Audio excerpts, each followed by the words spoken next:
The simplest way to never get triangle choked again is to follow this simple rule. Have both hands above his legs or outside his legs, or have both hands under his legs. It's when one hand is over and one hand is under that you get triangle choked. For almost all variations of the triangle choke, he needs one arm inside the legs.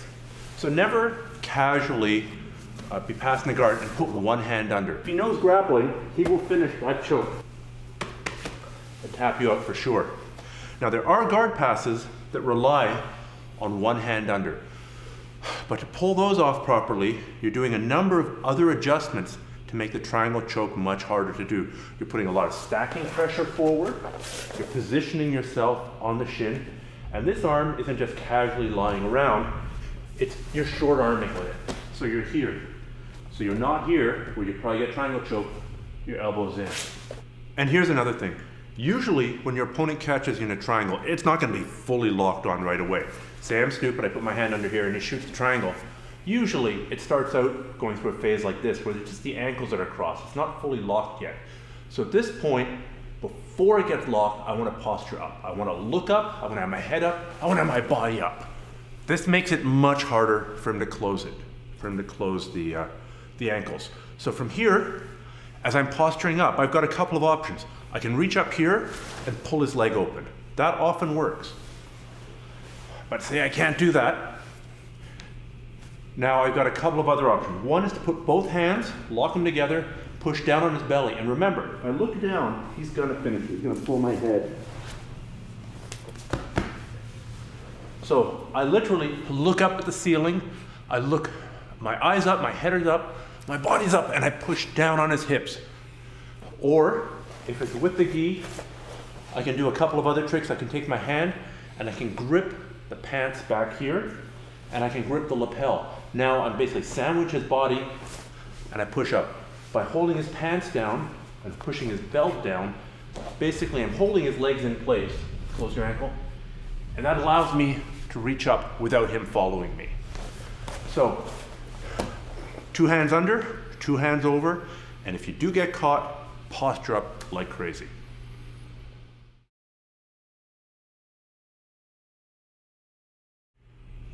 This is a cool triangle escape. Richie catches me in the full-on triangle. Here, here. Now, I can't make posture, he's got me bent forward. What I'm gonna do instead is take my hand, that's the trapped arm, and put it forward on the opposite side of his head. And I'm gonna come up onto my hands and drive forward. Now, I'm gonna take my knee and drive in to the side of his hip here. The next thing I do is I step over his head with that foot and I spin to the far side of his head. I get his head, I turn him flat on his back. Now I've got side mount and he doesn't have triangle choke anymore.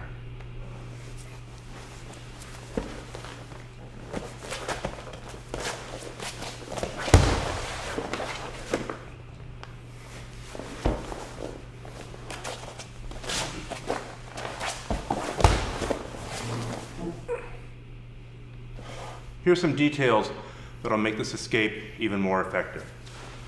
So, I've got 2 hands. I use the hand of the arm that's trapped, right? It's inside his legs. I don't put it on this side of the head. I put it across the head. You'll find that easier most times anyway. If he's wearing a gi, you can grab the lapel. If he's not wearing a gi, or even if he is, and you don't have time to fish for the lapel, just put your fist on the floor. The purpose here is to stop his head from being able to turn. So now, if I just reach forward without driving, he can just hold my wrist, extend his hips up without even opening his legs, and triangle arm guard me. Or step over my face. Both of which are bad. So 2 things stop him from being able to do that. The first is coming forward and pinning him. I've got a lot of weight on him. The second thing is taking this knee and driving in to the side of his hip, and also this hand here. It prevents him from spinning a little bit.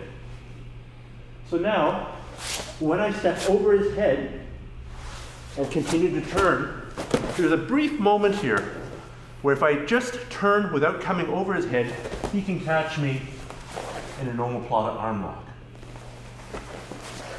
Which is why I want to step over his head and then go past his head. Watch what I mean.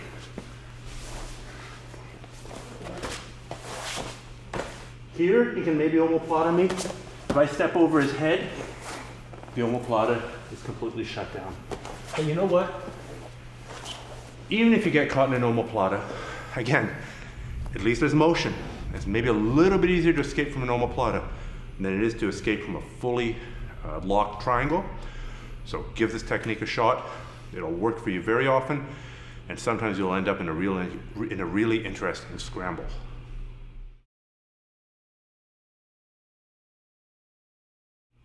This is a last-ditch triangle escape. It's locked on, you can't posture up, you're going out, you're kind of hooped. You can still try this, and it's got a pretty good chance of working. So, we're here. Richie's got the triangle locked on. He's leaving it a little bit loose so I can actually talk to you, but it'll work against the fully closed triangle. Now, this is my free hand, this is my trap hand. I'm gonna take my free hand and control Richie's wrist. Now, I'm gonna drive forward and bring my foot underneath his body. I'm gonna drive a little bit forward. Then I'm gonna take my other leg and step up into the armpit. Now, maintaining the wrist grab and kicking this leg straight, I push and pull. I'm gonna pull his wrist, I'm gonna kick with my leg, I'm gonna squeeze my knees a little bit to make it harder for him to come up.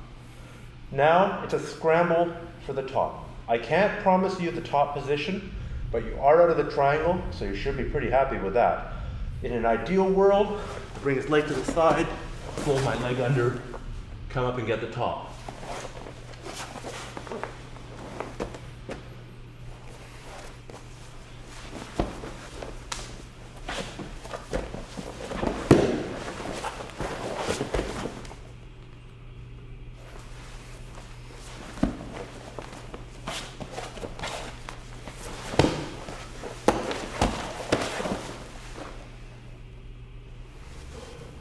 One of the keys is to grab the wrist. If you're fighting some guy in a gi, it's more secure if you just grab the end of the sleeve. This way there's no way it's gonna slip. Plus the other thing is, if you're controlling his arm, whether you're here or here, it makes it a little bit harder for him to reach up, pull your head down, and finish the position. So by controlling the sleeve, you make it harder for him to finish the choke. It buys you some more time as well. Now, go ahead, close it please. I put my foot in the armpit, not in the bicep. This is not the spider guard. Spider guard, you put the foot in the bicep. I want it in the armpit. I don't want it to slip. I don't want it to move around. So we're here. Close your legs fully, please. From here, I've got to arch backwards and kick this leg. If I just hang out here without arching, he can tighten it, he can eventually choke me out, or he can armbar me. Tap, tap. So once we're here, I don't stop. I protect this arm, and I arch back and kick. I need to go. That foot's in the armpit, I need to go.